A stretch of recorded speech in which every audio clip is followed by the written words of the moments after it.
Welcome everyone to the Fated Connections Path of Exile Community Podcast, episode number 22 it is already. Today we're joined by the wonderful trailer person Yoji and the wonderful corruption altar person thi3n. And we want to talk a little bit about EXILECON tonight. We want to talk about the announced Path of Exile 2 or 4.0. And of course about the upcoming 3.9 League Conquerors of the Atlas, which will be released together with the Metamorph League next Friday. And we're all pretty much looking forward to that. In the car, I was sitting there with my phone at my ear, listening to like Crip, Taki, and Ziggy like ramble about like nothing at all, really. And I was like, yeah, keep it going, guys. And everyone else probably thought like, wait, it's like a 1 hour segment of people not really having anything to talk about. And I was like, this is perfect. This is like exactly what I want right now. And then there was like this Einhar thing when we were like closing in and home was going into reach. I was like, oh damn, this is probably not going to go very long. I was like still listening to it, but luckily it went just long enough that when I got into the door, I sat down, and that was the moment when like the EXILECON logo faded and like Chris and Jonathan and Eric walked on stage. I was like, I made it in time. Perfect. Just because the intro was way too long in my opinion, but it was perfect. It was just perfect. Actually perfect. The hype in there, like you could cut it with a knife. I mean, everybody was just like super waiting for it. People who were super into it and watching from home had seen more than I had. Wow, did you miss things when you were there? Like, I didn't miss any of the major announcements, obviously, but there was just so much to do. Yeah. I think it was probably even worse when you like, if you were one of the streamers who were like on a lot of segments. I think Rise just spent like the last 5 days or so just rewatching all the announcements that he missed. But yeah, I agree with Baylor. It was so busy there. Like, and I don't know about you, but I like tried to play like the little card game that they gave you and tried to, strike up conversations with GGG staff and stuff like that. And it was, I don't know, you spend 30 minutes talking to somebody, you're gonna miss like a cool panel or something like that. I gave up on the card game like half an hour into the first day. I was like, I don't have time for this. Right. There's too much going on. So I gave up on that, but I did a lot of talk. I met a lot of GGG staff, which was amazing. How approachable they were. Like, I was super nervous meeting anyone who worked for the company. And I don't know why. Like, that's a really I was about to ask thing, that. Right? Like, yeah. Why would I be nervous? Like, it's just a person who has a job. I mean, I've met a lot of people who have had jobs. I've had jobs in the past. Why did that make me nervous? I don't know. Yeah. I don't know how it is for you guys, but for me it is, in my real life, like, friends group, I have 0 Path of Exile players. And whenever I get people around me to talk about PoE with, it's like that's what I'm doing. And it's basically these podcasts, or when we did the Berlin Europe PoE meetup, it was just amazing. There was like nothing going on except we went to like a bar and to like a place that had like a restaurant, had some food, and talked PoE like 2 days in a row. And that was like the event, and everyone was happy with just having people around to like nerd and geek out about PoE with, which is really cool. It made me realize that maybe I don't hate being social as much as I thought. Maybe I don't hate other people. Maybe I just hate normies. And if I could find a way to always be around giant nerds like me, I would enjoy going out and being social. I had a question on the tip of my tongue, but now it's gone again, so I have to go with the alternative question. How many Twitch drops did you end up getting, Yoji, throughout the entire event? 0. Have drop crew, but I only watched like 3 to 4 hours of the first stream segment and like maybe 3 hours of the second one live, and the other stuff as VOD because I couldn't just like watch it all live because it was just too late and too long. At first, I didn't get anything. Then on the second day, or at the end of the second day, or probably even after the end, I don't remember when, but I got 1 drop, and then like the week after or 2 weeks after, I still got 4 more. I think I got 5 in total, or 4. So it's like, all right, you just made me recheck. Still 0. So honestly, though, like a lot of people got like really upset about the whole drops thing. I mean, I didn't watch the event for the drops or anything. I can't even get like how people were like, I wouldn't watch this except for the drops. because I think it was a really cool event, and I enjoyed every minute that I watched. And I think I watched through other streams and watching VODs of other streamers of the event. Again, I probably watched the whole thing like 10 times by now. And I'm still excited every single time. So yeah. It's a pretty good event.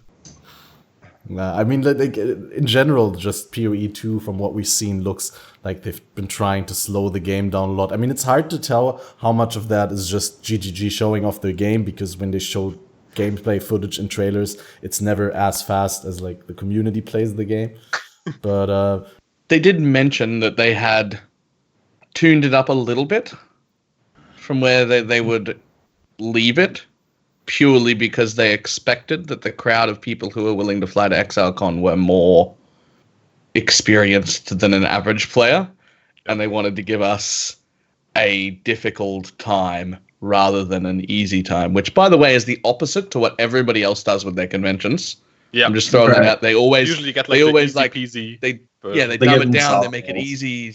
Yeah, tone everything down so that everyone can have a go at it and feel like they did something good. But here they tuned it up a little bit because I don't know. They know we like to be punished, I guess. I love that. We actually haven't really talked about the game-breaking change that they said that they're going to make. We won't have 6 links on items anymore in Path of Exile 2, but that links, support gems, are actually linked on the active skill gems, and the gems are the only thing that has to go into sockets. First of all, I think it's good in the sense that players don't have to feel like they're stuck on some old piece of garbage bow or whatever until they get their, get the fusings and get the jewelers to get their links going. I will say that I think the system might be a little confusing. Like, it makes sense to us because we've played the game for a really long time. I just don't know, like, new player experience might be pretty bad for that. I think this might be one of the cases where it's more confusing if you've played the game forever and less confusing if you actually knew. If you come to PoE and this is like the system you learn, and I think they will probably have some like tutorial arrows and stuff like that ready when it launches. I really hope they do, at least. I think it might actually be less confusing if that's how you get into PoE. I think it's easier to understand than now. We're just stuck on the current system we've been using for however many years we've been playing this game. Yep. So it looks complicated, but the more I look at it, the more I'm like, that's actually simpler to use. I'm really excited to hopefully have it balanced in such a way that I end up using more than 1 or 2 skills in most of my builds. Now, especially like with the whole like meta gem stuff and whatever, and having like so many possible 5 or 6 links or even 4 links, you can theoretically have like very customizable options for utility skills if they actually add interesting support gems for those utility skills. There's one particular content creator that's going to love that. Any guesses? Which, the new gem system? Yeah. I'll give you a hint. Salutations, Exile. Oh no. All right, yeah. Okay, I guess the Path of Exile servers will just die once Joustus gets his hands on this. Get 16, I can already hear his links. voice in my head having like, so with my 16 cast when damage taken setups, I can melt every server possible. I'm like, oh my god. It's just That's actually really accurate. Yeah. It's going to be so good. It's so characteristic for Path of Exile, having like links and sockets on items and linking them, and like just the shape of the 6th link, which is, by the way, also the faded connection symbol, right? It's just I don't know, I feel like it's such a big step away from how the game currently works and is perceived that knowing GGG, they must have gone into this with exactly the same, like thinking that's a huge threshold to overcome, to actually abandon such a well-established system that's served the game so well and that people like so much, that's so iconic for the game. So I think the new system must be even better than like what we have seen right now. it must solve so many problems and must elevate the game so much that they're ready to abandon that old system, which worked so well, that I'm really hyped about it. For anyone who showed up late or didn't catch the beginning, Discord shat the bed, and we all quickly installed or opened for the first time in years Skype and are using it, and it's a little scuffed. It's not that great. Yeah, not the best for what we're doing. What I'd like to do is go over the teasers with you guys, like all the stuff that's been shared on the official PoE Twitter. Such as one that stood out to me is Val side areas are now in maps, which really surprised me that after all these years they're doing that, and with them telling us all the time they want to reduce the random clutter stuff happening in maps, they are now adding this. I'm super surprised. I kind of thought, until I saw that, I was of the opinion that they could remove Val side areas and I wouldn't fucking care. And then they got added to maps and I'm like, wait, what? People have been asking for this basically since the system was introduced, which is and I always quite thought some they time ago. answered that it was technically impossible for some good reason. They recently said, I think it was on one of the developer interviews, that it was not technically impossible, but it would require quite a bit of work, because apparently the Val side areas, and the reason why they changed layouts so much is because a lot of them were like handcrafted pieces that kind of like are handcrafted for each story zone in particular. It already took a lot of work to get them to spawn in like all the new act zones, and they kind of wanted to make a system that would allow them to spawn more like randomly. And as you can see in the screenshot, it is like more portal on the ground and not like a wall thingy that perfectly fits into the map as it is in the story acts, where you sometimes have like a specific like weird area that always spawns in the same place and stuff like that. And then there was also like new fragments here. Yeah, so the new fragments are for the boss fights that aren't there anymore, right? That's a question. Is this the Elder fragment? That's an Eradicator map, 2 Elder fragments, added Chaos Support Plus, or however they rename that particular one, and a Headhunter. And a new art for the Dying Sun, or what I'm hoping, a faded version of the Dying Sun, which is not happening, but I'm just going to keep my fingers crossed. It looks going to be so rare and expensive next league. You have no idea. So we got the most recent post here right on the screen. The new ballista cluster on the passive skill tree in 3.9 with the name Watchtowers that grants +1 to maximum number of summoned ballista totems for attack skills. A little bit of totem damage, 24%. Increased movement speed per summoned totem. And totem's action speed cannot be modified to below base value.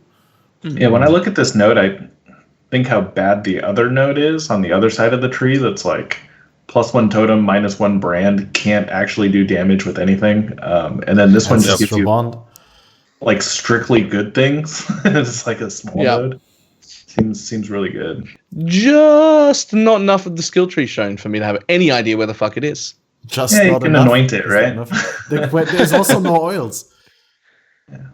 I want to know which oils it costs. Yeah, I found it interesting that it doesn't show any oils, but I think that's probably because they haven't set it up yet. Also, what I'm wondering is, can we maybe only anoint old nodes, because the combinations are limited, right? So if they keep adding nodes after like Blight is already done, at some point we are out of combinations. There's like for 3 oils. to the 15th power combinations.